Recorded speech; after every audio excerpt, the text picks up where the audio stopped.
Welcome back, everybody, to Big Talk Pigskin. I am your host, Q Nelson, and I am followed by my great co-hosts, Andre Price and Bowden. So, guys, how's your day today? Oh man, I had a good day. Nice little work action, and then here doing this now. So Yeah, had a good day. Only one class, so pretty chill. Nice, Can't complain about that. nice. Well, my day is pouring raining out. I just got off work and I got caught in it. Everything just soaked, but we here, we love it. Still here smiling, still here with my guys. Mhm. All right, let's jump right into it then.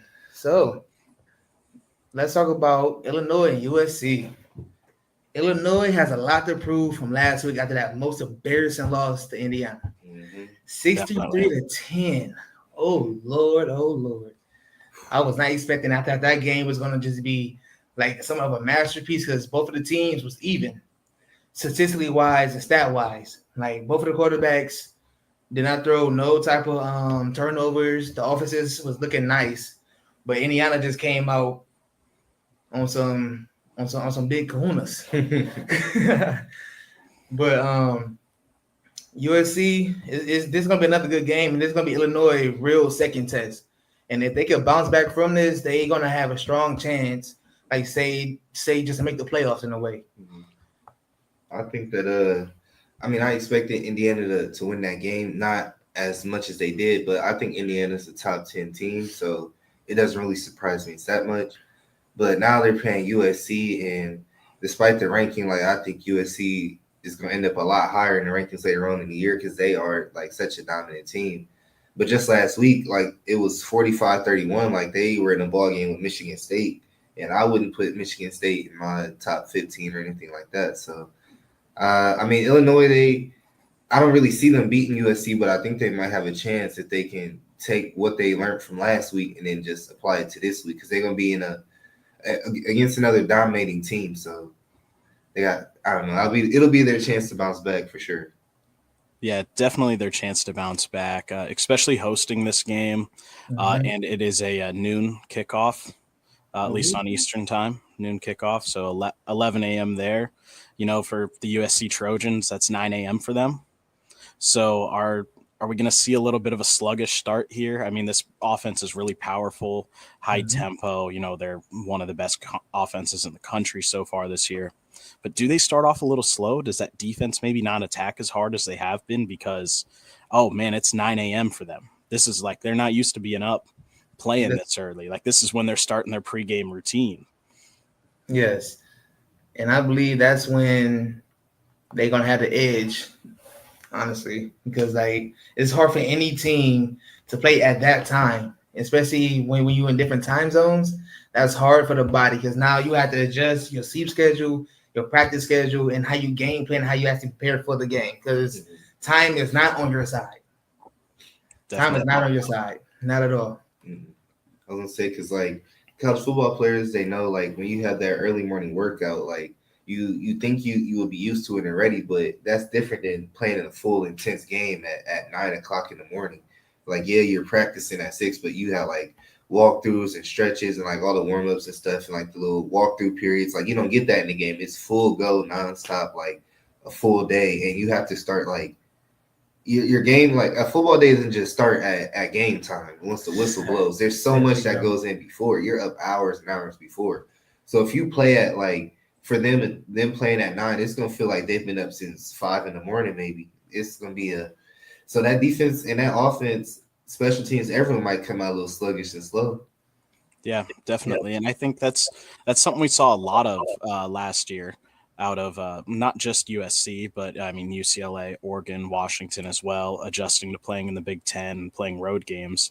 We Mhm. saw that a lot last year where they either started off pretty slow or even just never found it and were losing games last year. So I think if Illinois has a chance to take a lead, it'll be early on, it'll be quick, and they need to take advantage of USC possibly being a little sluggish early on if they want to win this game.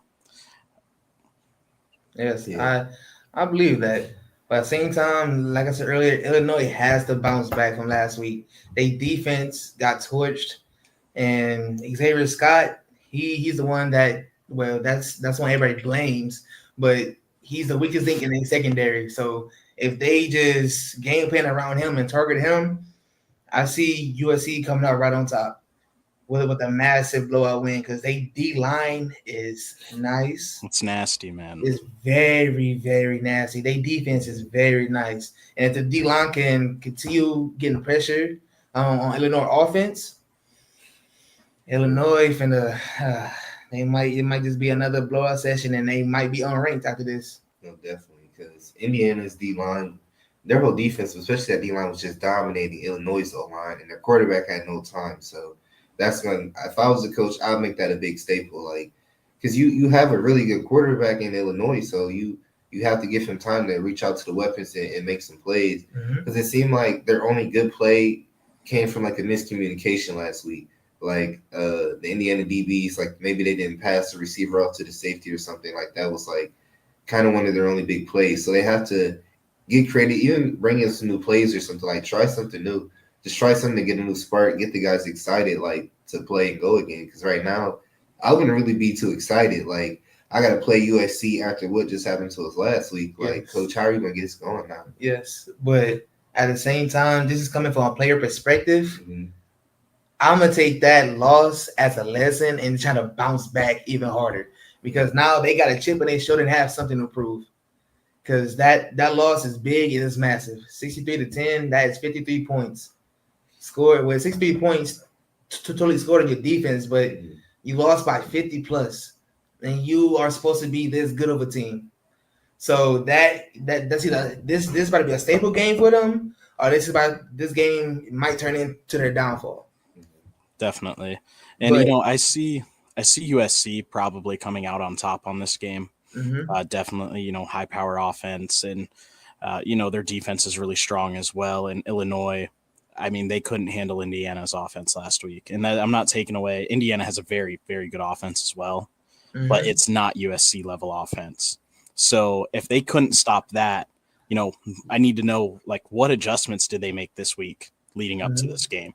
I'm excited to see what they've done and see, it would be really cool if they won. I'm a Big Ten homer, so I love the OG Big Ten teams over the West Coast. So, I'd rather see Illinois probably pull this off.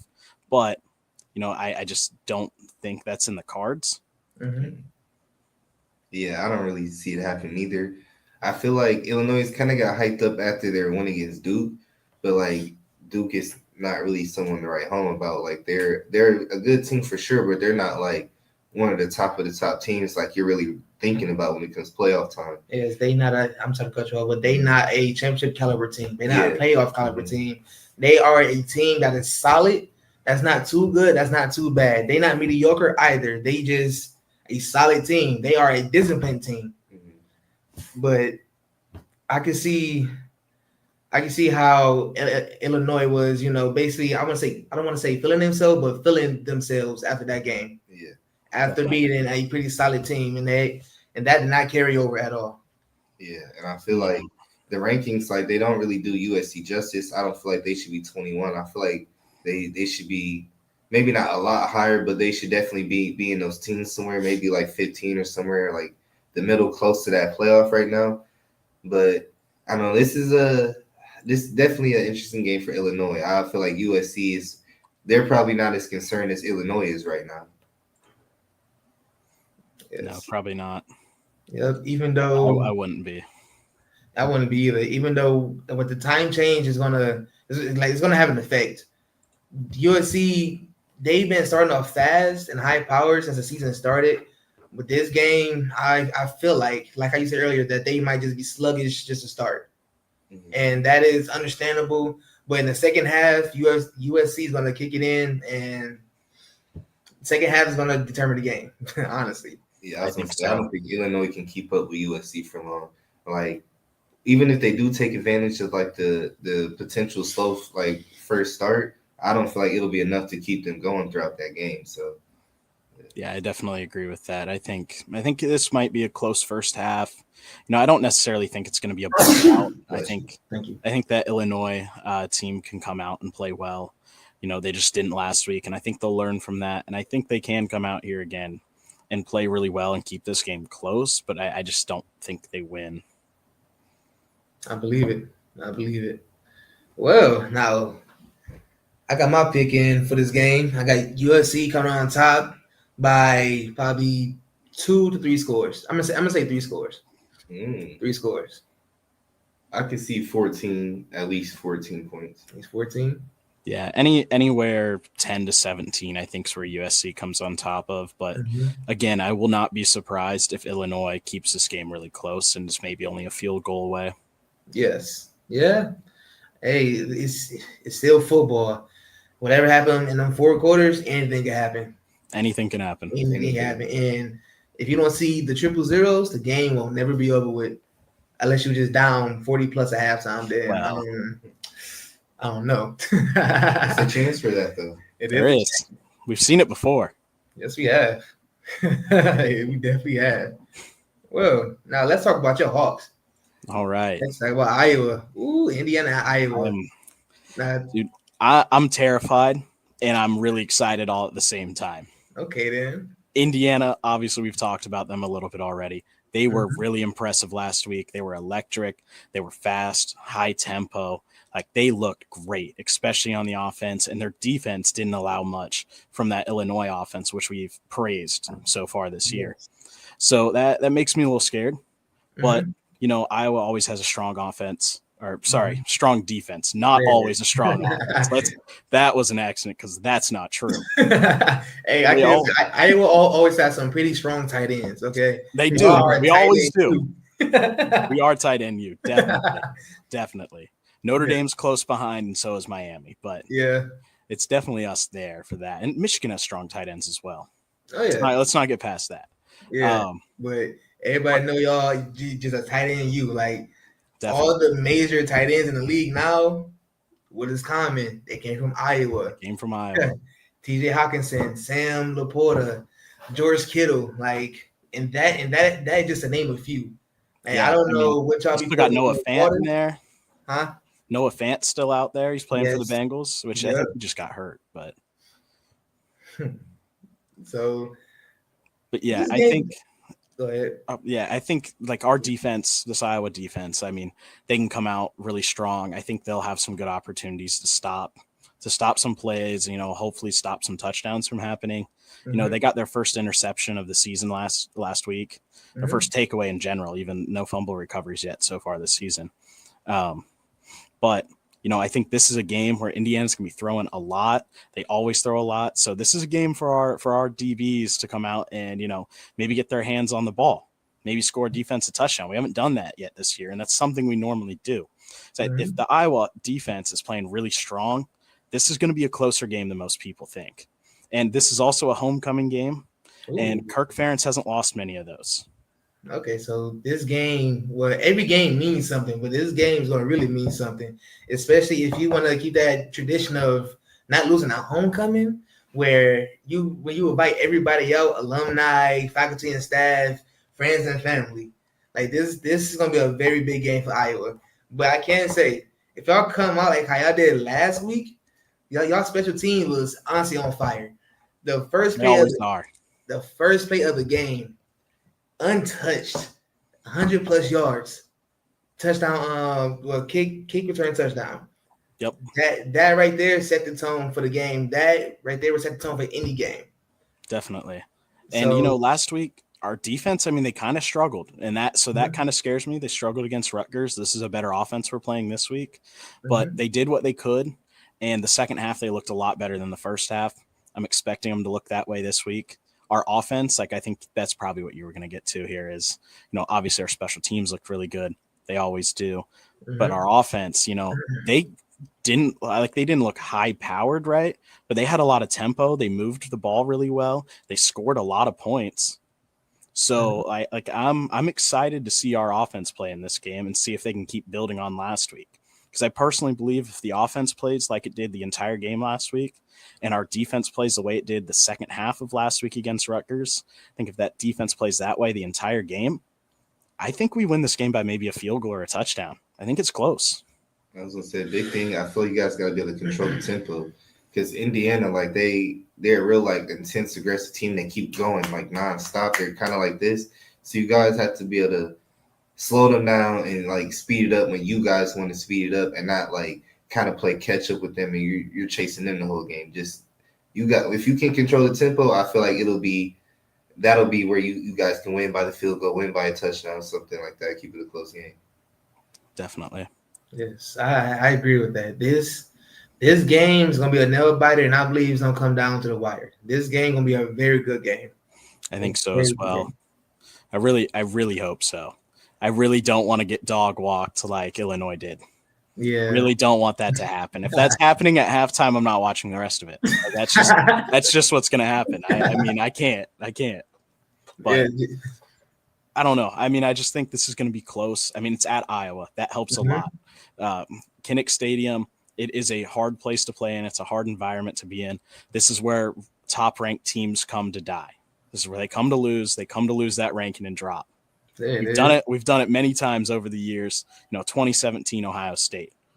2016, I believe, or not 20, either 2016 or 2015 Michigan. So, we've – those are just the examples I'm thinking of from at home. But yes, upsets sound like upsets are bound to happen at the home of the Hawks. Mm-hmm. That's exactly what it sounds like. And this would be a pretty big upset because they are ranked number 11. This is your chance to go get a ranking this week. Yes, definitely. This is your ranking week. Yeah. Yes, 100%. And if y'all can pull this off, people ask. Like, I'm not saying people don't respect Iowa, but a lot more people are gonna really start respecting Iowa and actually tuning in to watch their games now because they're gonna be like, oh, Iowa's actually good this year. Let me see what else they can actually do later on down the road. Well, and if we win this game, it proves to me that we have the tools to go on and beat, Oregon and Penn State and USC, which we all have this season. And so, I don't know where we're at against those schools yet. I don't know where we're at against Indiana yet, even though last week looked really good.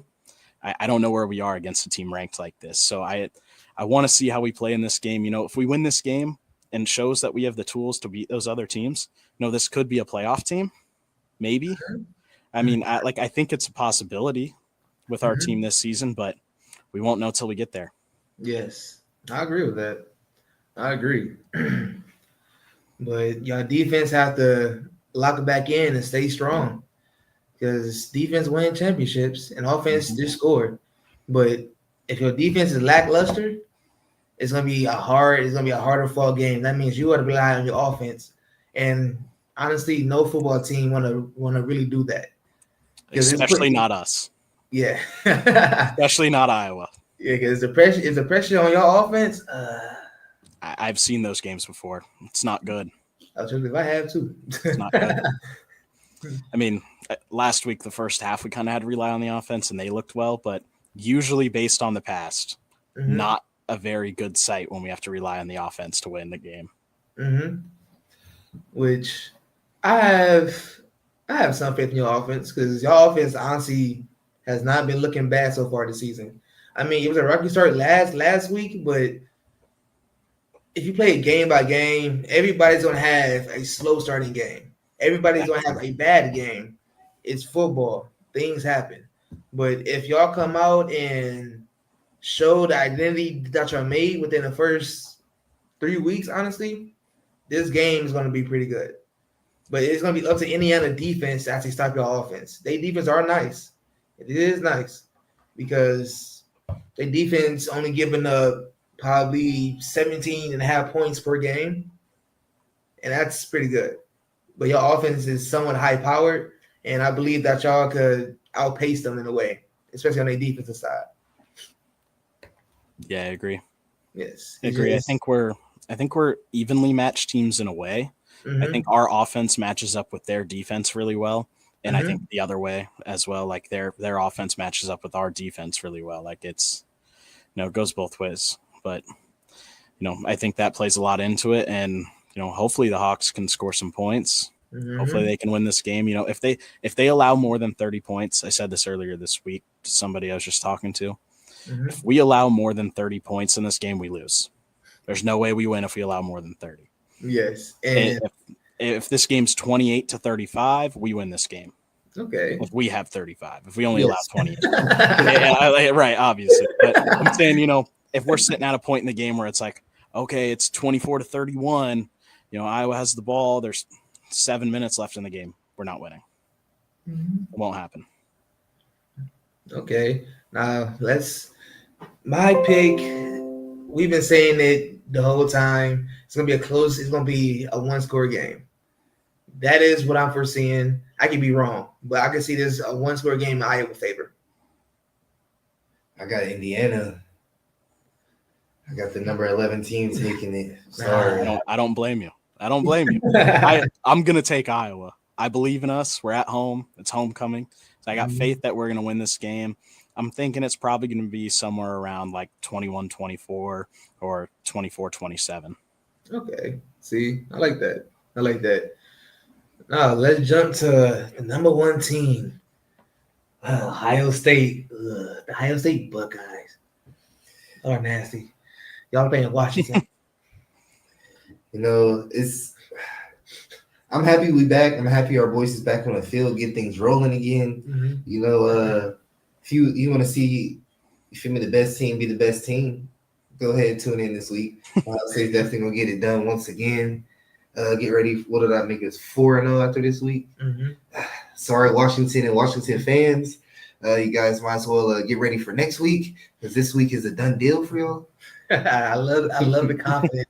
But do you want to know something funny? Usually teams start off slow after their bye week. You know that, right? Because that is a week rest. Wow, that's a week rest that they have that they really ain't do nothing. Yes, it can be good, it can be very good, or it can hinder you at the same time because now they are out of rhythm. They had a game last week against Washington State. Y'all didn't. Y'all was in your own conflicted battle. Hopefully, y'all won y'all bye week. It's time to see Saturday. I see us putting up about 40 points. Okay. At least 40. Okay. So what you most excited for in this game? Like what do you want to see from the offensive side?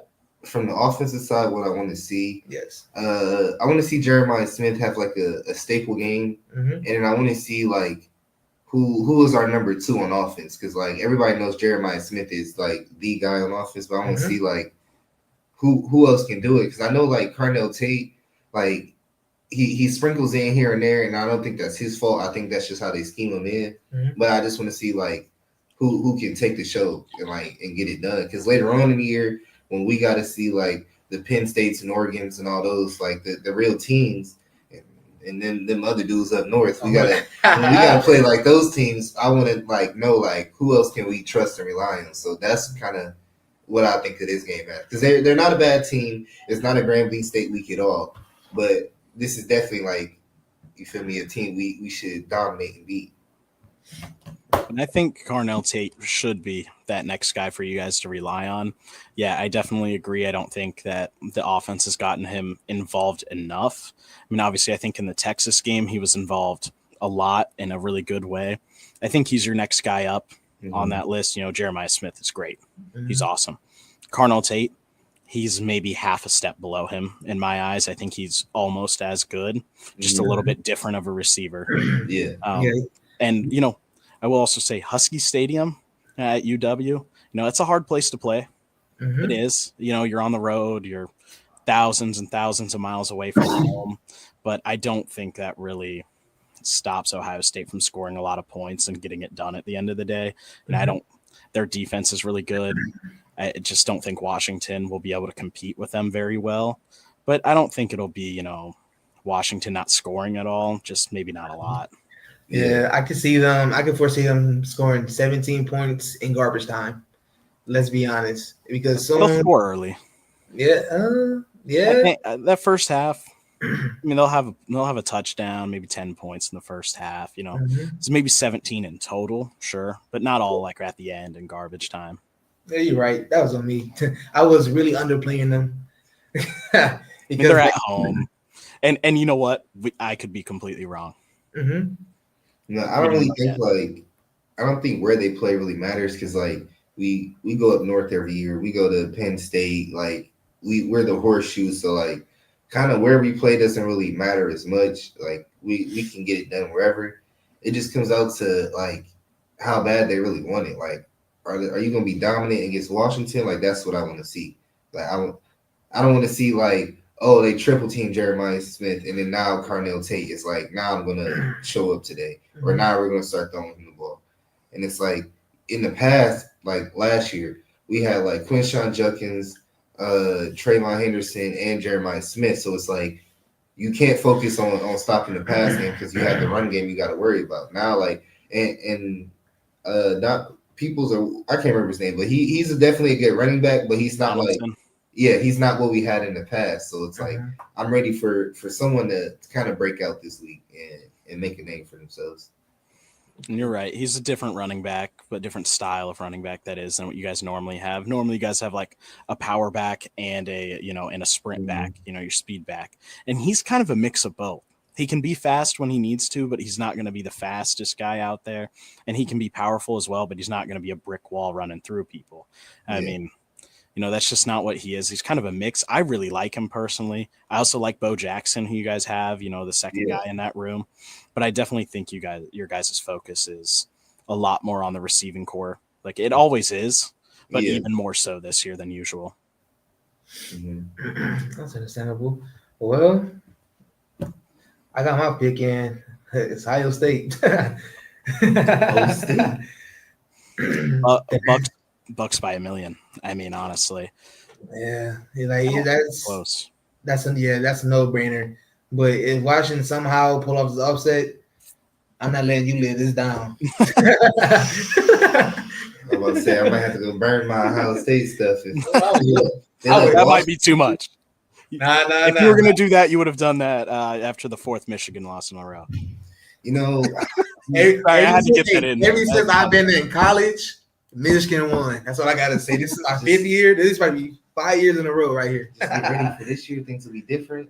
Well, I believe that y'all like the big house this year. The last 2 to 3 years, we went to y'all. It'll be so much better when we beat y'all there. No.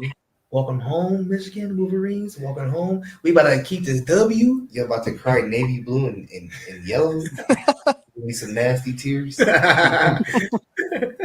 Well, it ain't like y'all. Y'all been crying blood tears for real. Red and silver. That's okay. All right, now it's time for the biggest game of the week in my eyes. Oregon at Penn State. Oh my Lord. This game is going to be a good one. Just because it's number 6 Oregon versus number 3 Penn State at Penn State. And I believe that they are having a whiteout game. Yes, night game whiteout. The best environment in college football is there. Trust me, I've been there. It was a stripe out. It wasn't a whiteout completely, but I was at one of those games. Absolutely electric. Best environment in college football. It's going to be so hard for Oregon just to play there because that stadium about to be rocking. It's going to be a lot of noise, a lot of cheering. They're going to skip a 12-man on the field. They're going to have a 15-man on the field because you won't be able to hear nothing at all. Not at all. It gets rocking in there. It gets absolutely rocking. Yes, to me, Penn State, their stadium is one of the hardest stadiums to play at because especially at a night and if it's a whiteout game, them fans are unbelievable. And I never been, but I can only imagine. I can only imagine. Awesome. And whenever I play them on NCAA, stadium post is so high. You can't make no audibles. You can't change anything. You might as well not even play that game. You might as well just because you can't even. You have no idea. You're like, what play did I click? What route is this guy running? Oh, I have no idea. They got a question mark. And they'll probably forget too. They'll probably forget their route and just run a different one, and then you throw the bad ball because they didn't run their route. Man. Yes, but Oregon key players need to actually do. Dante Moore, he's been extremely efficient this year, about 74.7% completion with 11 TDs, but he's thrown 1 interception. And I believe that's going to be a critical figure for this game. Turnovers is going to be a critical figure for this game. Definitely. Yes, they get 3 and outs. But if you give either team a chance, with an extra possession, that might just be the game right there. Honestly, but I don't know. I think Moore's gonna get it done. I like him more than Drew Aller personally. Drew Aller has never been one of my favorite quarterbacks, but he's got to pick 2 in a year. yes, And neither of these teams have really played any true competition, so this will be like their first big test, big game. I think it'll be different than Ohio State and Texas that week 1 game. I feel like it'll be definitely more points. It'll be a little bit more of an offensive game than like what we saw week 1. So I don't know. I don't know, but these defenses are really nice too. So it's kind of hard to like pick a side. Like if it'll be a lot of points to pick the over under, like what to decide on. But I'm picking Oregon. I think Oregon's gonna win this one though. And if Oregon defensive front could get pressured on Drew Allard, this game might be a totally different type of game, honestly. Because then if that's the case, they have to rely on a run game, but they have a dynamic duo. They have a dynamic duo back there, which is always good to have. But if the D-line just feasting and eating on the offensive line all game, it's going to be a tough game. It's going to be a very tough game. It's going to be a tough game either side, honestly, because Penn State secondary, this is a real test for them. This is the test for them. And I really don't know what's going to happen, but if they secondary could hold up, Penn State going to actually be a real championship contender. A real championship contender because they got a Penn State always, and I mean always have a good edge rusher. And they always wear number 11. Like Michael Parsons. It's a tradition. Huh? It's a tradition. Yes. Like I don't remember who did it first. It was back in the day. I don't remember when somebody wore it, was really legendary in it, and now it's like kind of a passing of the torch. So they kind of put one of their best defensive players in it each year. So that's why like Michael Parsons has worn it. Abdul Carter. What am I? Okay. Yes. And like this is the thing though, they best edges, like as you see the comparison, they all built the same. They all got similar explosion and strength, which that is great coaching. And whatever meal plan they on, I want to be on. Because ain't no way. Like the comparison from the player to the coach is immense. These are some big, burly human beings. Definitely. Yes. And I forgot about this. This is actually a rematch of the Big Ten championship game last year, which Oregon won. Now, that game was close. That game was a very good game. It was close. Oregon ended up coming out on top. I don't think that happens this time. I think Penn State ends up winning. I think it's really close. I think it's a touchdown or field goal away. Despite the fact that Penn State's at home and in a whiteout environment, I still think Oregon is a really good team. And they keep themselves up there. I think they could even win this, but with it being a night game whiteout, I don't think they can win. If you move this to 3:30, I think Oregon has a good shot at winning this game. It being at night, no chance in my mind. Do they end up pulling it off? I mean, we've seen crazier things, but we can't forget about Penn State in their week 1 or week 2. Where they started out so terrible, and we thought like they might actually lose. They might have been the FIU game, but they started out so bad. They were so slow, like, and I'm like, they're about to lose to this unranked team who's not going to be ranked all year. And I don't know, Oregon is like a real explosive team. So like, if you come out with one of those games against a team like Oregon, like, so hopefully Penn State learned from that. But like, if that's still like part of who they are in their DNA, then things could get a little bad for them. Yeah, it only takes a couple of little hiccups here and there for Penn State to kind of let this go out of control and kind of let it slip out of their hands. And Drew Aller, I like you said, I'm not a huge fan of him as well. I like him. I think he's a good quarterback. I think he'll go to the draft. I don't know how much success he'll have up there, but I don't think this is a championship winning quarterback. I don't think Penn State will go that far. I think they go back to the playoffs, assuming they win this game. But he hasn't been nearly as explosive as he was last year.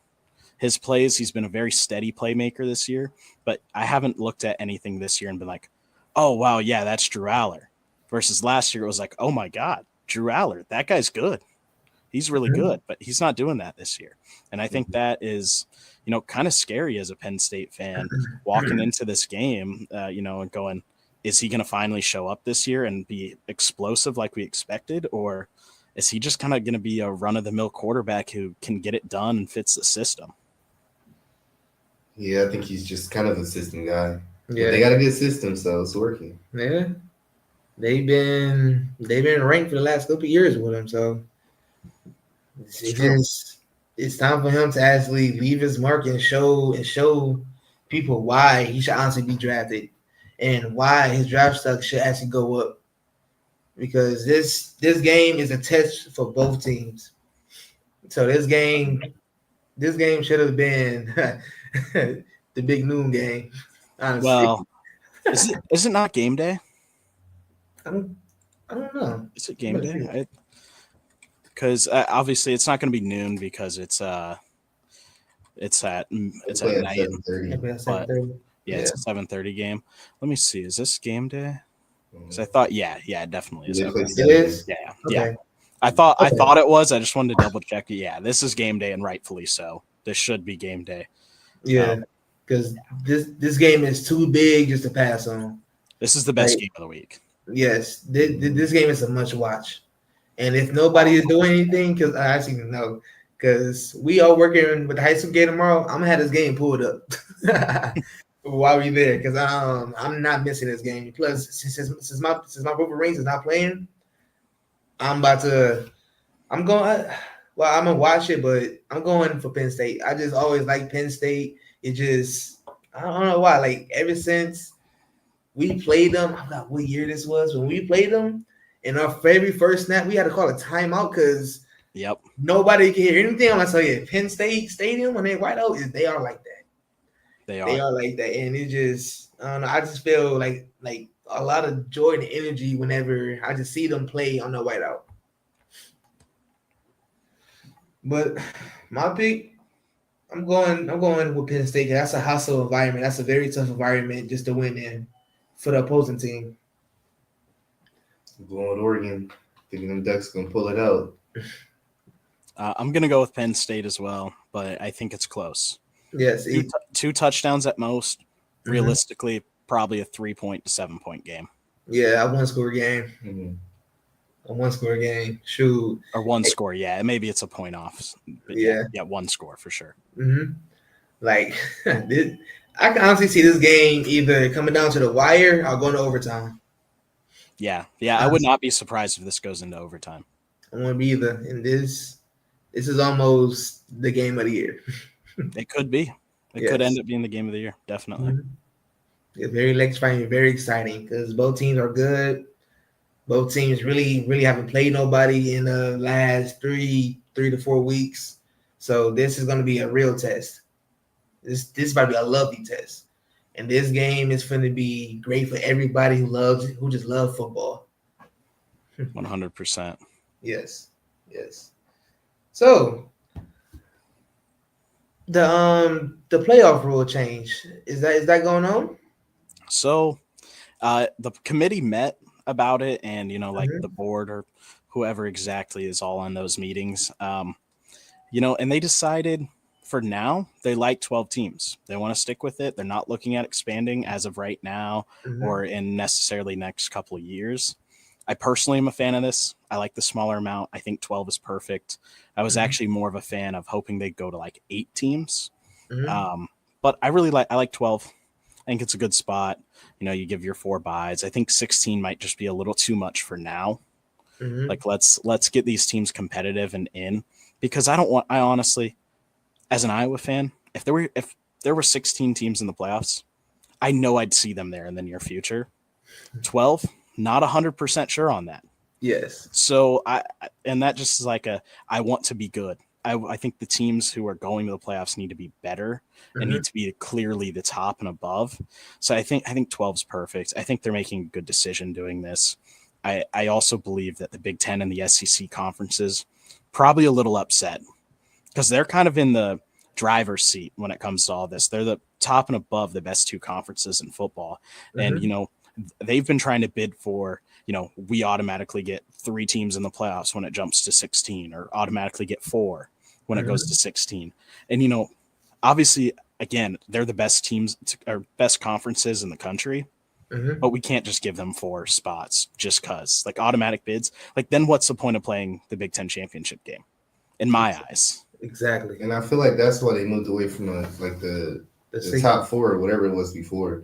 Like, it just becomes like politics and who they think people want to see, not like who needs to be in it. Yes. And I feel like when you start putting like the teams who need to be in it, that's when you bring back like the level of football, not just like, oh well, like let's see what Alabama or Georgia's gonna do. Like Alabama, like, well, they don't suck, but like they suck now. So it's like I don't want to keep giving them like this number 4, number 5 credit, and they're not a top 5 team anymore. Well, and that makes me, you saying politics and all that, that makes me just think of the first playoff we had. And this will upset you just a little bit, but Ohio State should not have gotten in that year. They shouldn't have. In my personal opinion, they shouldn't have gotten in. Now, they won the national championship, and they proved they deserve to be there. I'm not taking that away from them. But that TCU team that year was really good. They should have made it in. And I solely, me personally, I believe it was solely politics was the reason that kept them out. And they went, well, Ohio State's a bigger brand. They have more fans, more following. People are going to want to watch them, or they're going to watch TCU. And I think that was honestly part of that decision, which we don't get as much now with 12 teams. So that's why I'm in favor of having 12, or a big part of that reason. But I'm not taking away from that Ohio State national championship. They were obviously the best team in the country that year, after seeing the playoffs. But I don't think they deserved that shot based on the season. I think that was TCU's. I feel it. But if we keep it 12, hopefully my Wolverines could measly day way in there. Next year. 2026. Give it a break. 2026. I can't give it a break. Not this year. Next year. Yep. Maybe not even next year. No, let's not do that. Probably next year. Young too. Don't worry. Ohio State will still be there. Sadly. Not sadly. Happily. Deservedly. Not deservedly. That's even a word. Well, deservedly. Oh no, I was making it this year. We're doing it. See, hey, plain simple. We're beating Indiana. We're gonna beat Oregon. We're gonna beat Penn State. We're gonna beat you. We're not losing another game this season. There it is. A fluke. We're making it. I'm on the same type of time as you. We're not losing to the team that's in Columbus, Ohio. Ugh. It's just nasty. Even if you could beat Ohio State's club team right now. Hey, they got the best club team in club college football. I believe it. They just had a big win over the weekend. Who they play? They played something with a G. I don't know. They were the Patriots, though. Grambling 2.0. Yeah. G Mason or something like that. G Mason Patriots. Okay. Well, that's about it, everybody. Honestly, hope y'all enjoyed the podcast. Hope everybody drives safe. Hopefully, y'all get the necessary caffeine y'all need just to hit the road and go to work. I'm gonna pray for y'all for safe travels and just have a great day. This is Q Nelson, Andre, and Bowden. He's signing off.